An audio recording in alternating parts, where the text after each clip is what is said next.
c'est un peu un défi là, pour moi d'essayer de condenser toute l'information que je veux vous passer. Cette présentation, ce webinaire-là, oui, le titre, c'est l'introduction à l'application InfoSol, mais j'ai vraiment donné une couleur pour un peu refléter ce qui est important de maîtriser au niveau de la santé des sols, la conservation des sols. Alors, ce n'est pas un cours, ce n'est pas une présentation, une conférence sur l'informatique ou la géomatique. Là, c'est vraiment aussi en lien beaucoup avec la capacité de prendre des bonnes décisions.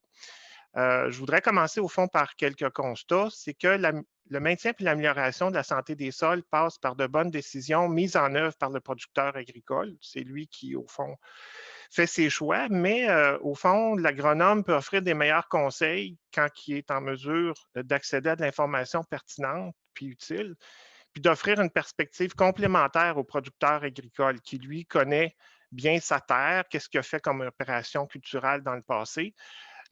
L'agronome, lui, il a une expertise, mais il a aussi besoin d'informations pour aller plus vite puis pour apporter des éléments que le producteur n'a peut-être pas vus ou qui n'est peut-être pas nécessairement conscient. L'application InfoSol rassemble différentes informations puis fonctionnalités utiles en agriculture qui complémentent d'autres sources d'informations comme l'analyse de sol, la visite terrain, l'historique d'aménagement puis les profils des sols. Alors, je ne suis pas là pour vous dire que, au fond, cette application-là peut à elle seule vous apporter toutes les réponses. C'est au fond un élément c'est une application puis des données qui vous amènent un éclairage, des indices et qui vous permettent d'aller plus loin dans votre analyse, de faire une analyse qui est plus pointue, qui met mieux le doigt sur le bobo bien souvent.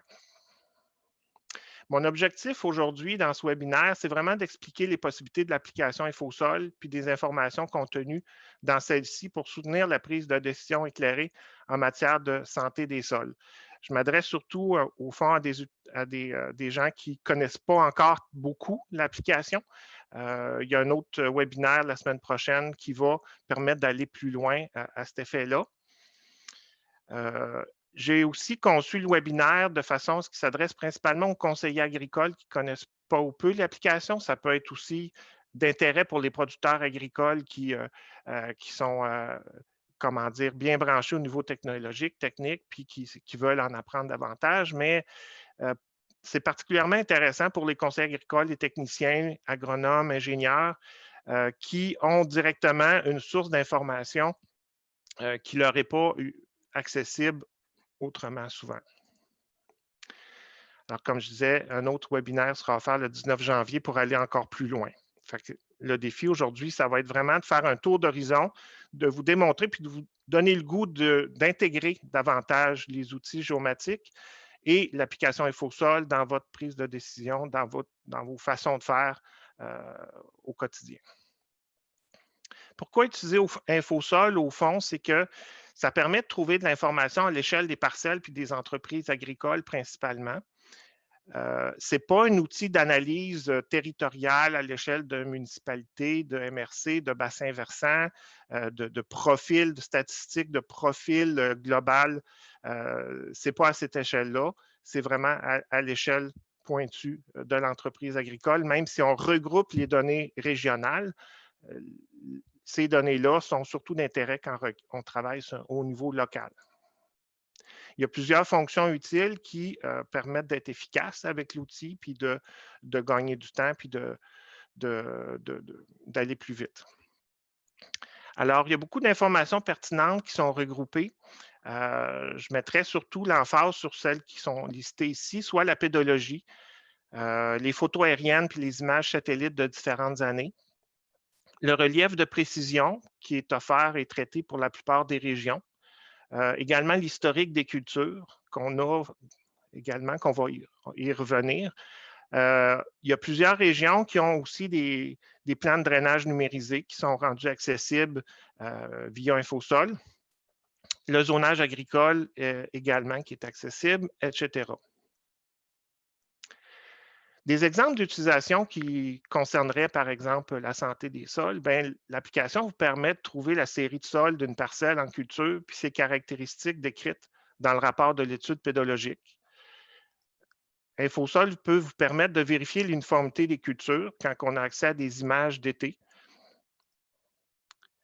InfoSol permet de contribuer à diagnostiquer l'état de santé des sols. Par exemple, au niveau des indices de compaction, c'est de l'information qui peut être complémentaire à un travail d'analyse en santé des sols. Ça permet de diagnostiquer un peu, de participer à un diagnostic de qualité du drainage de surface, puis faciliter les recommandations d'aménagement. Également, de pointer au niveau de certains indices, au niveau de l'efficacité du drainage souterrain. Ça peut aider aussi à repérer les sites d'érosion en ravine puis les zones cultivées vulnérables à l'érosion de surface. Il y a un ensemble d'éléments qui permettent d'en faire un outil utile au niveau de la conservation des sols puis de la santé des sols. De quoi s'agit-il au fond, InfoSol? C'est un visionneur de données qui couvre toutes les régions du Québec. C'est un projet qui avait commencé au début en Montérégie. C'est pour ça que j'avais été impliqué dès le départ avec l'objectif de rendre plus facile l'accès à de l'information géographique. On a travaillé depuis longtemps pour outiller les conseillers de première ligne dans ce sens-là avec l'information géomatique de qualité, puis c'est devenu comme une façon privilégiée pour nous de poursuivre dans ce sens-là. Au fond, pour l'utilisateur, ça requiert seulement une connexion Internet puis un navigateur web. On recommande soit Mozilla Firefox, Microsoft Edge ou Google Chrome et on recommande d'éviter d'utiliser Internet Explorer qui est moins bien adapté à la programmation de l'application. Les informations qu'on y retrouve, au fond, ils ont été sélectionnées en fonction de leur utilité pour l'agriculture. C'est vraiment un contenu qui est pensé en fonction des producteurs, conseillers et étudiants en agriculture.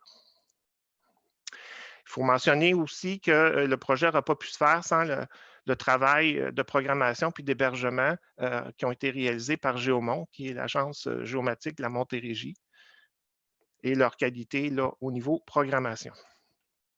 Le projet est soutenu techniquement par le MAPAC et financièrement par le programme Prime Vert. À qui il s'adresse? Comme je l'ai mentionné déjà, on vise beaucoup les conseillers puis intervenants agricoles, les producteurs agricoles et les étudiants en agriculture, même si d'autres clientèles y trouvent leur compte puis y ont accès également. L'accès au site est sans frais, mais ça requiert de faire une demande d'accès. Quelques statistiques aussi, le projet est toujours en évolution, en augmentation au fond. Présentement, on a 19 848 comptes différents. Il y a certains conseillers ou producteurs parfois qui se créent un deuxième compte, fait qu'on ne peut pas dire que c'est un nombre d'utilisateurs unique. Mais on voit aussi qu'il y a une augmentation de l'achalandage qui a atteint en novembre 12 000 connexions par mois. Alors, ça continue à progresser, mais je pense qu'il y a encore place à rejoindre davantage de gens, surtout que le contenu s'améliore de plus en plus au niveau de l'application. Alors, la première fois qu'on se connecte, au fond, qu'on se connecte à la page web, c'est le menu un peu qu'on voit et il faut qu'à ce moment-là, pour se connecter, il faut pour la première fois s'inscrire. L'utilisateur doit s'inscrire et remplir au fond une demande d'accès. Ça permet ça d'avoir un profil unique qui va permettre aussi d'avoir des informations, des couches personnelles que personne d'autre va pouvoir visionner, puis de cibler, de personnaliser un peu son accès. Qu'est-ce qu'on voit aussi en se connectant? Vous avez ici un exemple de vitrine régionale. C'est sûr que ça permet, on a un choix de vitrine régionale à faire. Ici, on a le centre du Québec. On peut facilement changer de région en cliquant ici à droite si on a à changer, aller voir un site qui est dans une autre région. Et c'est sûr que là, quand on veut trouver un secteur d'intérêt, il faut à ce moment-là soit utiliser des couches de référence là, pour aider à se repérer, soit les routes, les cadastres, les limites municipales, les fonds de cartes, l'hydrographie, qui nous aident à nous repérer finalement, puis à caractériser, à mieux connaître le territoire aussi. Mais il y a aussi des outils de localisation qui aident à trouver le site recherché rapidement. Il y a un onglet qui s'appelle Localisation ici et qui permet de soit faire un tri, de zoomer plus rapidement par municipalité où on a une liste défilante, ou si on a le numéro de l'eau rénové, on peut le taper ici et tout de suite se localiser, aller directement zoomer au site qui nous intéresse, ou même il y a aussi une option de mettre une adresse puis de tout de suite voir l'endroit qui nous intéresse. Bon, là, il y a une petite information qui est quand même importante, c'est de comprendre que les couches d'information sont souvent complémentées par des infobulles puis des étiquettes. Alors, au fond, l'infobulle donne une information dans une boîte qui est en haut à droite, qui a un lien avec l'emplacement du curseur. Alors, au fond, cette information-là qui va apparaître ici est vraiment reliée à l'emplacement du curseur.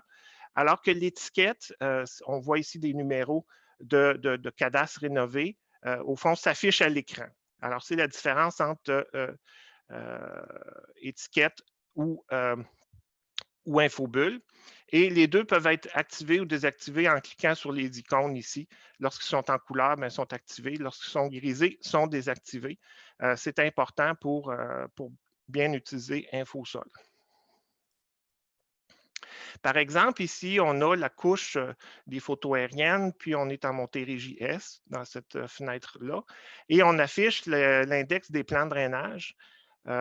Et à ce moment-là, il faut à ce moment-là ouvrir le groupe de couches plan de drainage pour que les couches individuelles qui sont offertes soient listées, soient visibles. Et il faut à ce moment-là cliquer sur d'activer la couche plan de drainage pour qu'elle s'affiche à l'écran. Si on veut à ce moment-là accéder à un plan de drainage spécifique, il faut qu'on mette le curseur sur le polygone qui nous intéresse. Et à ce moment-là, dans l'infobulle, on va avoir une infobulle qui apparaît et qui va nous permettre d'avoir un lien de téléchargement. On voit ici que l'information est en bleu. C'est parce que si on clique sur ce numéro de plan de drainage-là, ce plan de drainage-là va s'ouvrir, va se télécharger dans notre ordinateur et on va avoir accès à le plan de drainage en format JPEG avec le logiciel qui ouvre les JPEG par défaut dans votre ordinateur. Et ce plan de drainage-là, vous pouvez l'enregistrer. Il a été dénominalisé, alors il contient seulement de l'information technique. Alors ça, c'est un gros plus pour, au fond, préserver cette information-là qui risquait beaucoup de se perdre avec le temps et les changements de terre.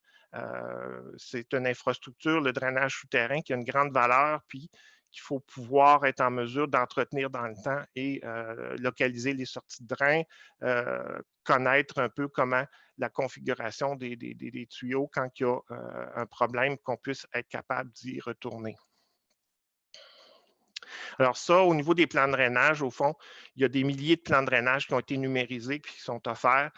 C'est un travail qui a pris beaucoup d'heures, il faut vous dire, à l'interne. Ça dépend des régions également, ce qui est accessible. Également, pour trouver la série de sol, c'est un peu la même chose. L'utilisateur doit repérer le champ qui l'intéresse. Et à ce moment-là, il y a une couche qui va permettre de connaître la série de sol, mais aussi l'étude pédologique de ce secteur-là. Ce qui est important de connaître aussi, c'est que les études pédologiques n'ont pas tous la même résolution, puis ça influence un peu leur précision ou leur utilité à l'échelle du champ ou leur fiabilité à l'échelle du secteur. On a ici aussi des façons d'afficher la pédologie selon la classification du sol, c'est-à-dire en grands groupes de types de sols. Par exemple, les sols sableux, les sols laumeux, les sols argileux vont être plus visibles pour l'ensemble du secteur en choisissant cette couche-là. Et à ce moment-là, ça nous donne une idée plus rapide plutôt que d'avoir à lire les étiquettes de série de sol. Un élément aussi que je voulais mentionner que peu de gens connaissent, c'est que la couche limite des études pédologiques contient une infobulle avec un lien direct vers la page web qui contient l'étude pédologique complète. Alors, si on a ici la couche limite des études pédologiques, l'infobulle va nous donner justement l'information de l'étude pédologique, l'année, la résolution. Et si on clique sur ce texte-là en bleu, ben, une page web va s'ouvrir avec un lien direct vers l'étude pédologique en format PDF. Et à ce moment-là, ça ne ferme pas InfoSol, mais ça rouvre une nouvelle fenêtre dans votre navigateur. Et à ce moment-là, vous avez accès au descriptif PDF là, de l'étude pédologique en question. Fait que ça, c'est intéressant parce que ça peut vous permettre d'aller plus loin dans la connaissance de la série de sols qui vous intéresse. Ce chiffrier-là PDF, aussi, ce fichier-là PDF aussi, vous pouvez l'enregistrer pour dans votre propre ordinateur pour les prochaines fois. Également, les cultures, on a l'historique des cultures d'une certaine façon, à cause qu'il y a une couche qui est fournie par la financière agricole qui nous permet de savoir les types de cultures de chaque année. Là, la dernière présentement qui est en ligne, c'est les cultures 2019, mais les cultures 2020 devraient être ajoutées sous peu. Alors, ça nous donne, au fond, ces polygones-là qui proviennent de la financière, bien, on a l'information de la superficie de chacun des polygones, mais aussi la production principale. Et comme on a archivé, au fond, les données depuis 2009 dans InfoSol, bien, si vous avez ici culture de 2015 à 2019, la couche 2015 a aussi un historique 2009-2015, alors on peut remonter à peu près 10 ans. Si vous cochez toutes les infobulles et que votre curseur, au fond, vous le mettez sur le champ que vous pouvez connaître, que vous souhaitez connaître un peu, la culture, puis la rotation aussi, bien, vous pouvez remonter jusqu'à 2009 à connaître l'historique du type de culture qu'il y a eu sur cet emplacement-là. Fait que ça, c'est une information une autre utilité que beaucoup de gens passent à côté parce qu'ils ne la connaissent pas. Un des éléments qu'on trouvait bien important dès le début du projet InfoSol, c'est la capacité d'accéder à une meilleure compréhension du relief là, des champs agricoles parce que ça explique souvent beaucoup de choses. Nous, à Saint-Hyacinthe, j'avais un collègue là, qui a pris sa retraite, Roger Rivet, qui a beaucoup travaillé à développer la microtopographie avec des outils comme des GPS de précision au champ. Une approche très pionnière qui permettait de vraiment connaître de façon précise où sont les cuvettes, où sont les pentes et pouvoir mieux planifier des interventions après.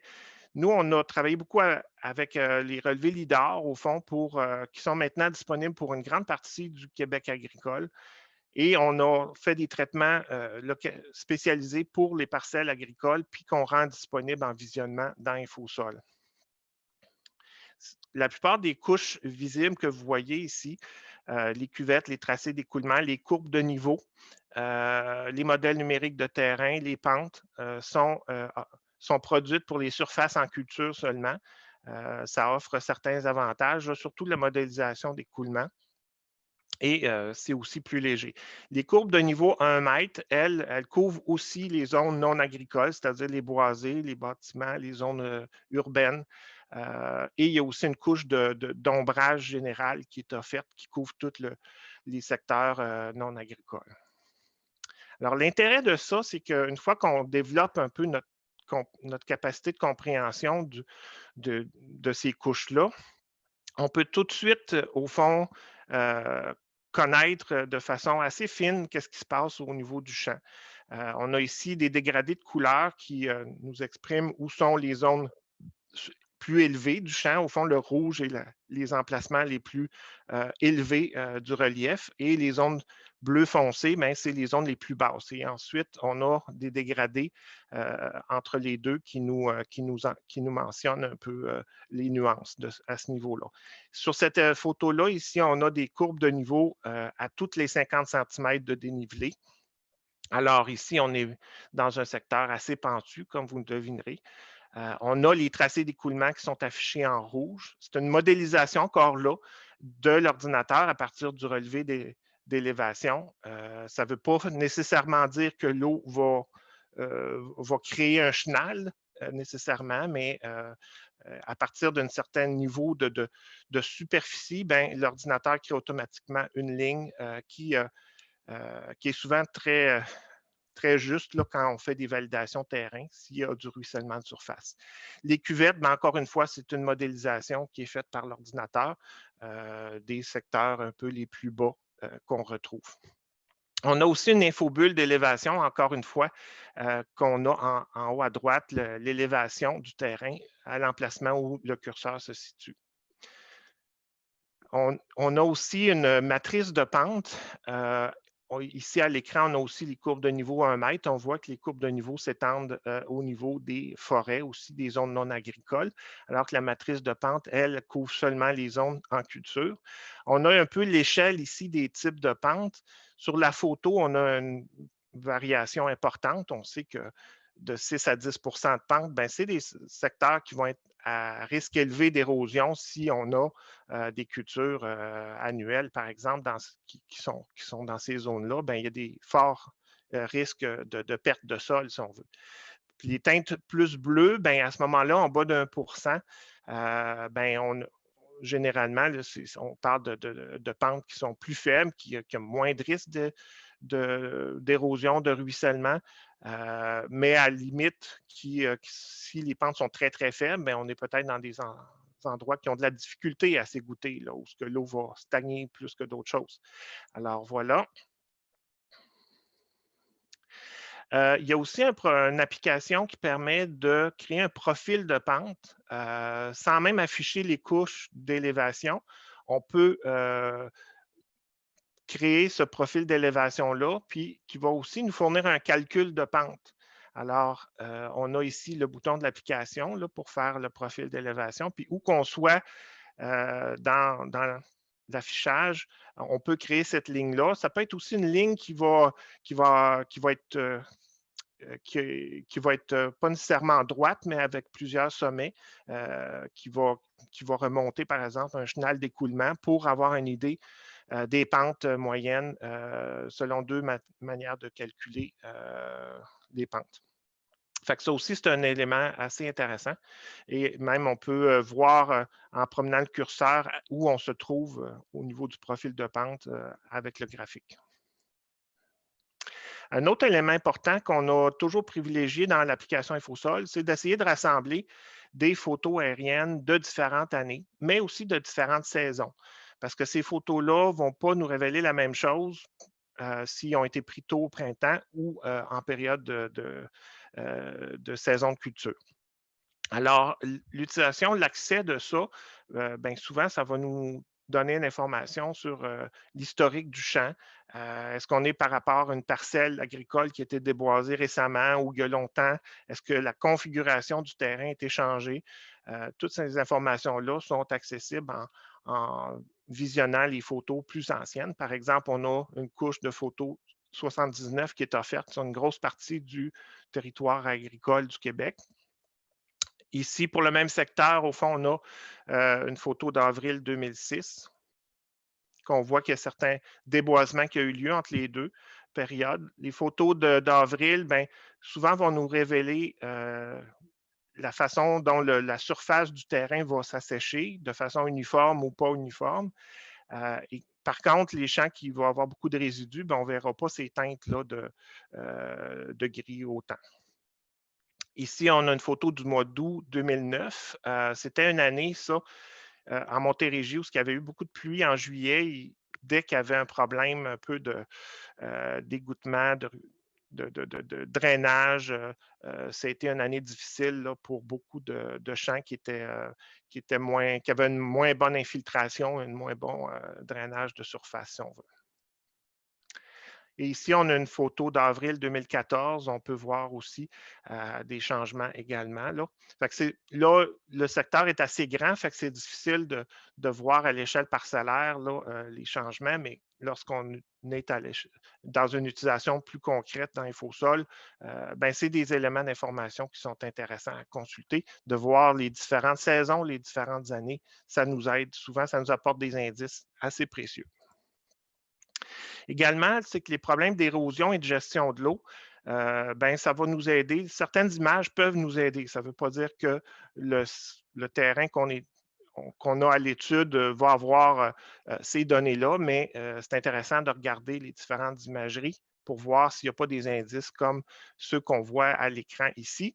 Ce qui arrive, c'est que les sols s'assèchent plus vite au-dessus des drains et ça devient parfois visible sur les photos, dépendamment quand la photo a été prise, dépendamment s'il y a eu de la pluie récemment. Ce n'est pas nécessairement signe d'un type de sol problématique ou d'un champ problématique de voir ces phénomènes-là. C'est un peu normal qu'au-dessus du drain directement, le sol va s'assécher un peu plus vite. Puis ça nous révèle un peu quand même la disposition des drains, ça nous donne des indices de ce côté-là. Dans ce cas-ci, on a aussi en plus du ruissellement qu'on peut voir des traces visibles. On voit ici un ravin d'érosion, en fin de compte, là, où il y a eu des sédiments qui ont sûrement été apportés vers le cours d'eau.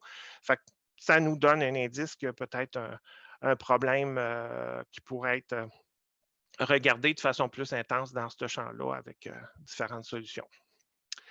On a également le zonage agricole qui peut être utile dans certains cas avec des inclusions et exclusions de la zone agricole pour connaître à proximité des zones urbaines, surtout quel est l'état de la parcelle qui nous intéresse. On a aussi de l'information parallèle sur les cartes hydrographiques du MAPAC. Historiquement, jusqu'aux années 90, le MAPAC s'occupait de l'entretien des cours d'eau. Il y avait tout un système de classement des cours d'eau avec des noms de dossiers puis des noms de cours d'eau officiels. Fait que souvent, si vous êtes à communiquer avec la MRC, ben, cette information-là peut permettre de trouver plus vite un peu le type le cours d'eau que vous voulez intervenir. Aussi, une autre information qui n'est pas toujours connue, c'est la facilité de trouver le bassin versant qui est concerné par la parcelle que votre parcelle touche finalement. Il y a des couches de réseau hydrographique qui permettent un peu de voir un peu le chevelu hydrographique du secteur, mais aussi dans quel bassin versant se situe mon champ, en fin de compte. Des fois, on a des projets de bassin versant où on est à la limite d'un grand bassin versant, puis on se demande est-ce que vraiment mes terres sont dans ce bassin versant-là, est-ce que ça me concerne, etc. Alors, on voit ici que l'infobulle va fournir l'information des sous-bassins versants puis des bassins versants plus principaux comme la Yamaska et leurs superficies respectives. Une autre fonction utilitaire qui est dans l'application, c'est l'utilitaire de mesure de distance. Alors, on peut mesurer des distances en faisant une seule ligne droite avec un début puis une fin ou une ligne qui va avoir différents sommets, qui va suivre, par exemple, un cours d'eau pour savoir la longueur qu'on veut implanter en bande riveraine, etc. On a la donnée qui nous apparaît ici. Et il y a un outil aussi de mesure de superficie qui nous permet de faire nos propres mesures si on n'a pas l'information ailleurs. L'information va être fournie à la fois en mètres carrés et en hectares. D'autres fonctions utilitaires là, que je n'aurai pas le temps de démontrer, mais que je veux mentionner quand même, c'est possible avec l'application de créer des couches personnelles. C'est possible d'importer puis d'exporter des points, lignes et polygones. Par exemple, si on a des polygones de la financière agricole de nos champs, c'est possible de l'importer puis d'avoir ces champs-là dans notre propre profil, dans notre propre compte d'utilisateur. C'est possible aussi d'exporter des couches d'informations en shapefile. Alors, on peut créer nous-mêmes une série de points de polygones ou de modifications qui peuvent ensuite être réexportés vers d'autres systèmes, d'autres utilisateurs. Il y a aussi un utilitaire pour produire des plans simples. Alors, faire un PDF ou un PNG qui est plus comme une image d'un plan qui est comme avec une petite légende puis un petit intitulé. Fait que ça aussi, ça peut être pratique aussi si on veut partager des choses. Il y a utilitaire que je mentionne rapidement aussi, puis la capacité de faire de délimiter automatiquement des petits bassins versants. Par exemple, à la sortie d'un fossé, si on veut savoir la superficie qui va s'égoutter par ce fossé-là, on veut faire des planifications, des modifications, bien, ça peut être utile de créer cette modélisation-là qui prend parfois une minute ou deux, mais qui va générer un polygone et nous donner une superficie pour ces zones-là. Là, j'avais préparé quelques exemples de cas. Je pense qu'on a le temps de faire le saut vers InfoSol. Alors, je vais faire une modification directement pour partager plutôt l'écran de mon navigateur. Alors, normalement, vous devriez voir mon navigateur. Je vais aller directement vers un cas où j'ai trouvé de l'information qui est intéressante.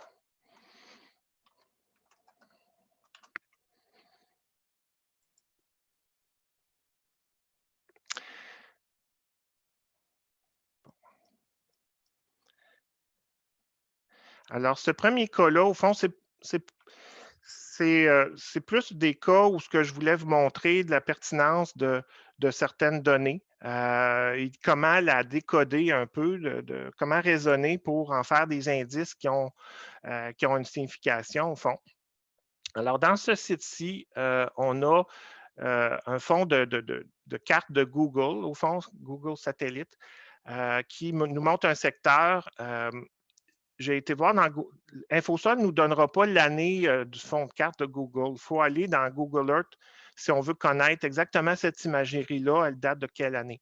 Dans ce cas-ci, c'est ça que j'ai fait. J'ai su que c'était une image de 2015. Nous, dans InfoSol, ici, on a une photo de 2009 qui est un peu particulière que je vais vous faire afficher. On voit ici qu'il y a des terres qui ont vraiment beaucoup de difficultés dans le même secteur, alors que ce champ-là, lui, s'en tire très bien.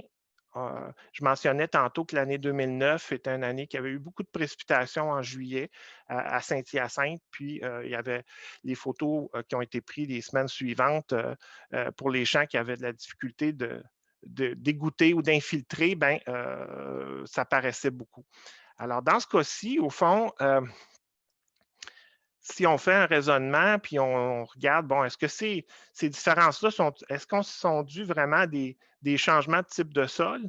Bien, en tout cas, l'étude pédologique, ce n'est pas ça qu'elle nous dirait, au fond. La limite de changement de type de sol entre le Lôme Saint-Aimé et le Lôme limono-argileux de Sainte-Rosalie n'est pas du tout en suivant la limite du cours d'eau ici. Si on regarde un peu, je vais enlever ça. Quelqu'un pourrait dire, oui, mais peut-être que c'est un manque d'azote, ce problème-là. Sauf que, parce qu'on est face à un problème généralisé, sauf que si on raisonne un peu, c'est qu'on voit la disposition des drains souterrains en regardant comme faux l'image. Puis, normalement, on met des doses d'azote qui sont égales partout sur le terrain. On voit aussi que si on fait une mesure de distance entre les drains, bon, on est à 17 mètres à peu près, 16-17 mètres d'écartement entre les drains. Bon, est-ce que ça se peut qu'il manque de drains dans ce champ-là? Puis que ce champ-là, au fond, il y a des écartements qui sont supérieurs, etc., qu'il y a plus de drains et que c'est la raison pour laquelle ce champ-là aurait plus de difficultés, là. Alors, si on regarde une autre photo, on va aller voir les photos 2014 de printemps. Et on va s'apercevoir, au fond, que l'écartement des drains, qu'on voit plus dans ce cas-ci au printemps, ben, ça se ressemble. On a des écartements de drains qui sont assez semblables, au fond. Fait qu'encore une fois, on peut comment dire, en déduire que ce n'est pas ça la cause non plus, là. Fait que vraiment, ça, les éléments qu'il faudrait aller voir plutôt, ce serait de faire des profils de sol puis voir est-ce que ça se peut qu'on aurait plus de compaction dans ce type de situation-là. que dans ce champ-ci qui était géré par une entreprise qui avait de la plus petite machinerie. Aussi, les données de culture nous révélaient que tout ça, c'était du maïs en 2009. Fait qu'on compare pas, on compare des cultures qui sont quand même semblables, peut-être qui ont été semées dans des conditions différentes, etc. Mais c'est juste pour vous montrer, je ne veux pas vous faire un diagnostic complet, mais au moins de vous amener les indices à dire, bon, mais comment il faut comme raisonner avec ces couches d'informations-là un peu pour aller plus loin, puis nous amener peut-être sur le terrain avec une longueur d'avance que si on ne connaissait aucun élément d'information. Alors, je pense que je vais avoir le temps pour une autre situation.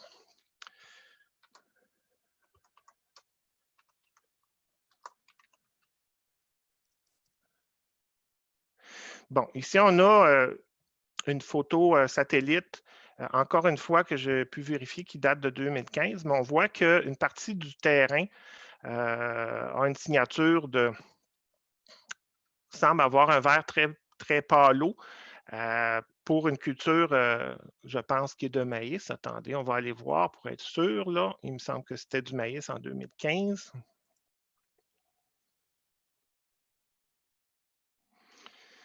Non, c'était en soya en 2015. Bon, c'est ça. Mais au fond, une couleur très pâlotte comme ça, souvent va se refléter par un rendement qui est vraiment inférieur. Puis ça dénote un problème. J'ai aussi regardé dans Google Earth et ce secteur-là semble problématique à différentes années. Qu'est-ce qu'on va faire si on est un peu, si le producteur agricole nous demande un peu notre avis là-dessus, sur ce terrain-là? Bien, on peut voir différentes couches d'informations. Premièrement, on voit que les photos 2014, bien, ça note vraiment un aspect très différent par rapport au sol, à l'autre partie de la parcelle. Si on regarde au niveau de la pédologie, encore une fois, ça correspond à un changement de type de sol. On est ici dans une étude pédologique qui est plus précise, qui est quand même précise, celle de Saint-Hyacinthe à l'échelle 1/20 000. Et qu'à ce moment-là, on a un type de sol qui est déjà démarqué dans l'étude pédologique, premièrement. Et si on va voir au niveau du relief dans ce secteur-là, on s'aperçoit que ce secteur-là est comme un plateau, un buton qui est vraiment différent du reste du terrain. L'autre élément d'information que j'ai pu aller chercher, c'est qu'on a ici un réseau de drainage qui est différent, qui n'est pas sur le qui s'égoutte du côté est. Alors, ça aussi, il faudrait vérifier l'état du système de drainage.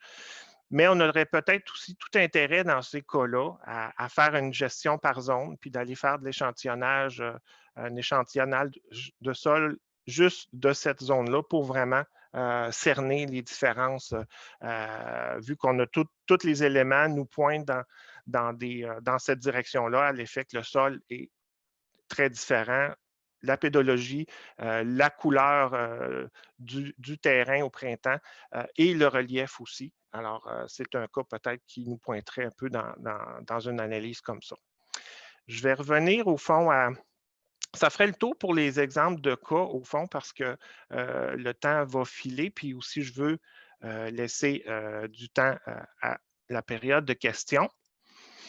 Je veux mentionner qu'au fond, on a un guide d'utilisateur.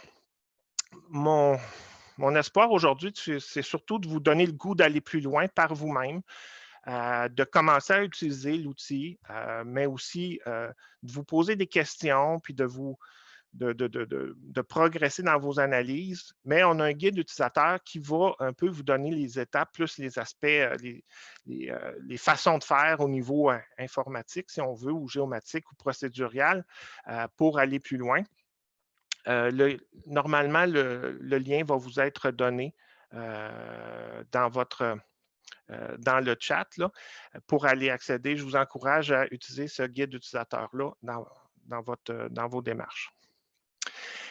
Quelques mots au fond sur ce que InfoSol ne permet pas, parce que pas un outil miracle qui permet de faire tout ce qu'on veut. Et qui n'a pas de limite. Ce n'est pas un outil qui vous permet de télécharger ou de vous connecter directement aux couches d'information. Par exemple, si vous avez un propre système d'information géographique, ce n'est pas fait pour cette fonction-là, si on veut. De plus en plus, heureusement, il y a des données qui sont offertes en données ouvertes. Il y a de plus en plus de données gratuites qui sont accessibles, mais InfoSol ne peut pas fournir un peu un lien direct vers les couches de données. Ce n'est pas non plus possible d'ajouter vous-même des couches personnelles de grande taille ou de format matriciel dans votre profil personnel. C'est une limitation qu'on a au système de ce côté-là.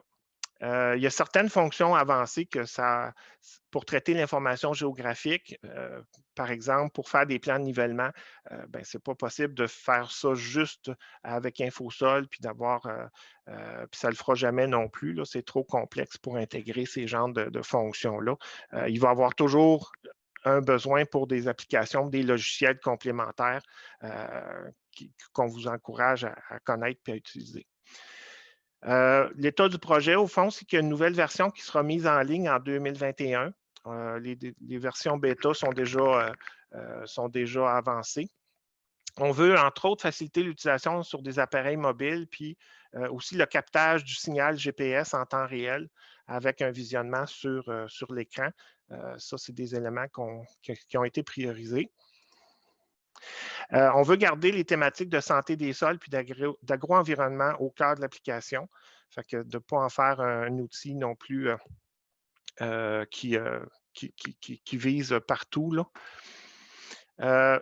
Au fond, ma conclusion à travers tout ça, c'est que l'application ne peut pas comprendre à votre place ce qui se passe dans vos champs ou dans les champs des producteurs qui sont vos clients. Les couches d'information vous apportent plein d'indices, mais le travail d'analyse puis de réflexion doivent être faits pour faire les bons choix d'intervention puis de pratiques culturelles. Fait que ça, c'est important de ramasser toutes les informations pertinentes. Et aussi chercher un maximum d'informations avec le producteur agricole pour cerner les bons problèmes puis les bons correctifs. Autant avec les profils de sol, les analyses de sol, les historiques d'intervention. Utiliser aussi les autres imageries aériennes. Les applications comme Google Earth sont très utiles pour ça, puis ils sont de plus en plus intéressantes en termes de couverture puis d'historique de couverture aussi. Aussi, les données de capteurs de rendement peuvent être intéressantes à exploiter surtout quand on a déjà l'équipement. Il ne faut pas faire dormir ça dans les ordinateurs, il faut s'en servir. Alors, ça fait le tour pour ma présentation complète. Au fond, on va passer à la période de questions en espérant que j'ai quand même répondu à plusieurs de vos interrogations. Oui, alors tu m'entends, Ghislain? Oui, c'est bon. Bon. Alors, oui, on a eu quelques questions.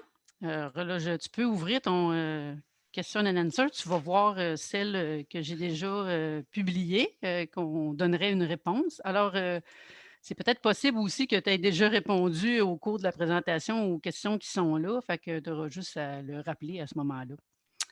Alors, je vais commencer tout de suite avec la première question qui est la couche culture est disponible seulement si les parcelles sont couvertes par l'assurance récolte ou non? Oui, effectivement, c'est une bonne question. Nous, on fonctionne avec les données de la financière qui sont produites un peu à partir des cultures assurées de l'année, mais la financière, de plus en plus, va conserver les délimitations de parcelles qu'ils ont faites dans les années passées. Même s'ils n'ont pas l'information de la culture, au moins, ils vont conserver dans leur inventaire le polygone de champs de ces parcelles-là. Au moins, on va avoir la superficie, même si on n'aura pas l'information de la culture pour ces champs-là pour une année donnée. Et aussi, c'est que ça nous permet de faire le traitement localisé au niveau relief, aussi sur ces superficies-là. Parce que, comme j'avais dit, les courbes de niveau de précision, on ne les fait pas sur tout le territoire ou, par exemple, des courbes au 10 cm qui couvriraient le Mont-Saint-Hilaire, ça ferait beaucoup de lourdeur informatique, si on veut, là. Fait que, c'est pour ça qu'il y a eu un choix de traitement là, qui a été fait, là. Bien, merci beaucoup pour la réponse. Une deuxième question. Est-ce possible d'extraire les données sous forme de shapefile, par exemple? Non, c'est ça, comme je disais un peu, là, il y a pas le téléchargement de la donnée source. Par exemple, si on veut les couches de culture, ben, on va pouvoir les récupérer au niveau de la financière, mais la financière va vous offrir l'ensemble des parcelles de toute la province, puis après ça, il faut aller chercher les parcelles qui vous intéressent, par exemple. Fait que ça prend des gens qui ont un peu une connaissance avec un système d'information géographique pour faire ça, mais c'est gratuit, c'est disponible de cette façon-là. Euh, avec, euh, euh, avec InfoSol, si on recrée, par exemple, les polygones de champ, ou si on les importe de, de, de, de si on les a eus de la financière, puis on importe les polygones juste de nos champs à nous, de notre ferme, bien ça, c'est possible de les réexporter en shapefile quand ils sont devenus des couches personnelles. Fait que j'espère que ma réponse est claire. C'est oui puis non. Euh, Troisième question, est-ce qu'on pourra être capable d'imprimer des zones de champ avec le fond d'écran comme c'était possible par le passé? Euh, Là, je pense qu'ils font. Là, on fait référence, je pense, à. Il y a un petit. Quand on fait print screen, il y a comme un message qui apparaît. Là. Il y a comme un blocage qui a été créé artificiellement là, pour justement empêcher que les gens prennent un peu des photos qui sont protégées par des droits d'auteur. Là. Je sais qu'entre autres, les photos 2014 de Géomont, ben, ça pouvait être gênant de les rendre à ce point facile d'accès, si on veut. Là. Fait que soit qu'on. Faut dire quand même que ça va quand même fonctionner si on fait un print screen puis que l'application se ferme. euh, la donnée va quand même être en mémoire puis on peut la recoller pareil. Fait que c'est un peu une limite qui a été mise pour réduire un peu ce problème-là, là, alors que les données brutes de base étaient vendues. Merci beaucoup.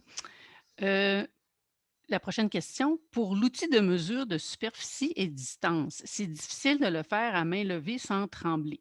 Y a-t-il un secret qui permet de faciliter cela? C'est une bonne question. Je n'ai pas de truc particulier.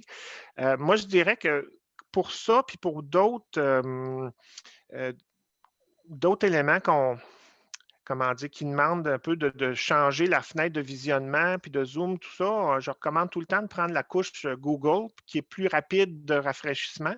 Fait que ça, ce que ça peut permettre, c'est de prendre une échelle de visionnement plus rapprochée, et puis là, d'avoir plus de précision dans l'emplacement qu'on met nos coins de champ, des choses comme ça. Fait que ça permet d'un peu pallier un peu notre imprécision si on branle un peu.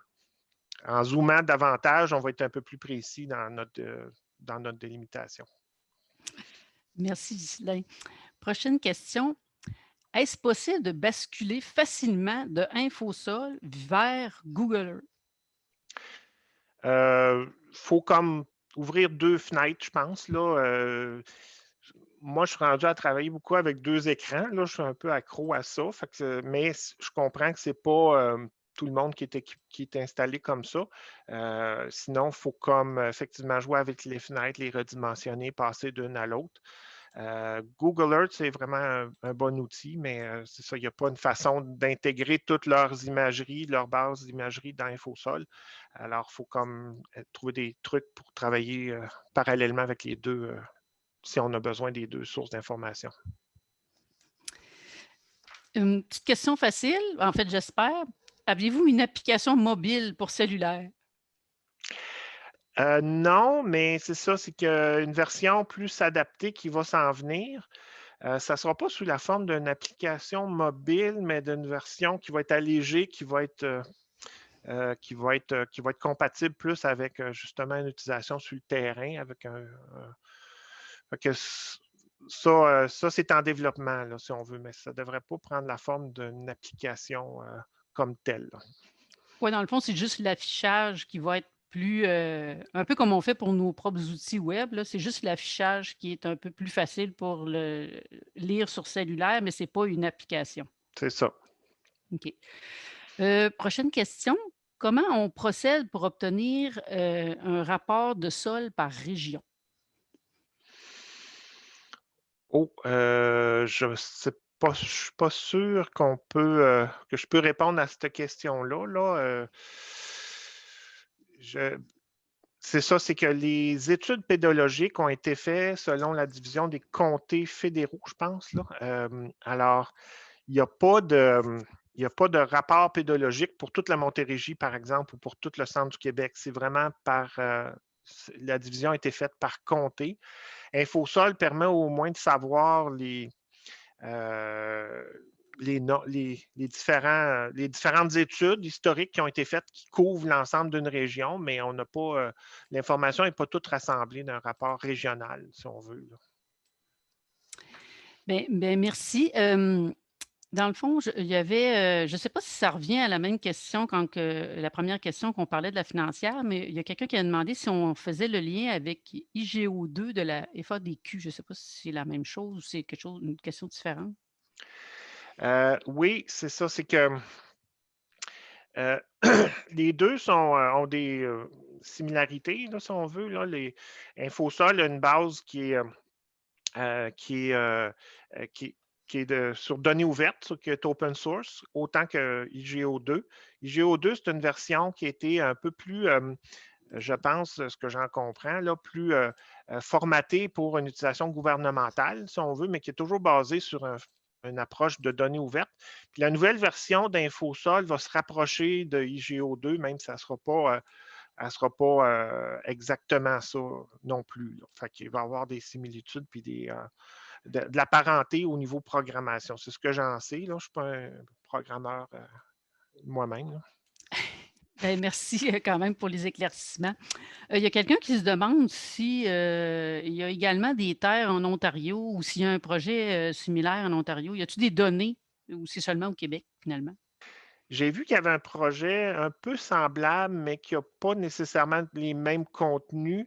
Je ne le connais pas très bien là, parce que c'est en dehors du territoire que je couvre habituellement. Il y a des fonctions qui se ressemblent, puis il y a des données qu'on n'a peut-être pas, mais il y a des données qu'on a qu'ils n'ont pas nécessairement.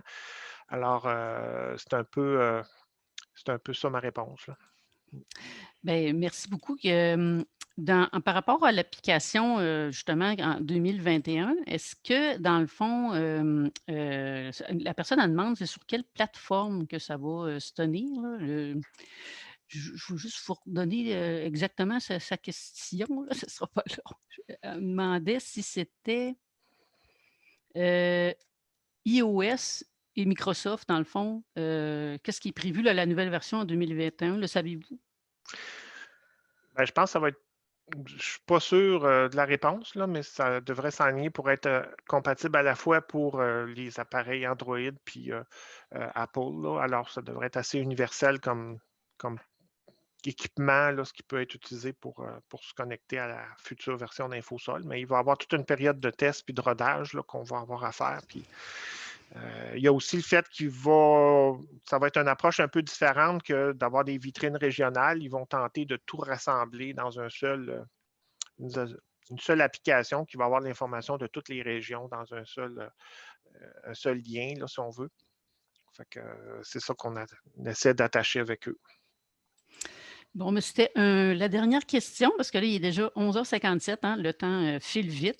Alors, ben, je vous remercie énormément pour le temps, la présentation. Puis, en fin de compte, on va vous revoir mardi prochain pour la suite. Alors, j'invite tous les participants, justement, à revenir avec nous mardi prochain pour aller encore plus loin dans la question d'InfoSol avec peut-être des exemples. Ce que je pourrais vous dire, c'est merci à tout le monde. Merci à Ghislain. Rendez-vous au prochain webinaire et puis n'oubliez pas de compléter le sondage en ligne que vous allez recevoir là, aujourd'hui sans faute. Alors, à la prochaine et merci tout le monde. Je ne sais pas si vous voulez rajouter un petit mot de la fin, M. Poisson. Ben, je suis bien content. J'ai vu quelques commentaires. Je remercie les gens pour leur encouragement. C'est toujours un peu stressant, là, s'adapter à ces méthodes-là. On ne voit pas les interactions directement des gens, là, mais bon, j'espère que ça vous a plu pour en savoir un peu plus, pour connaître les possibilités, puis vous encourager à fouiller ça davantage dans votre pratique professionnelle. Ben, merci beaucoup et à la semaine prochaine, tout le monde.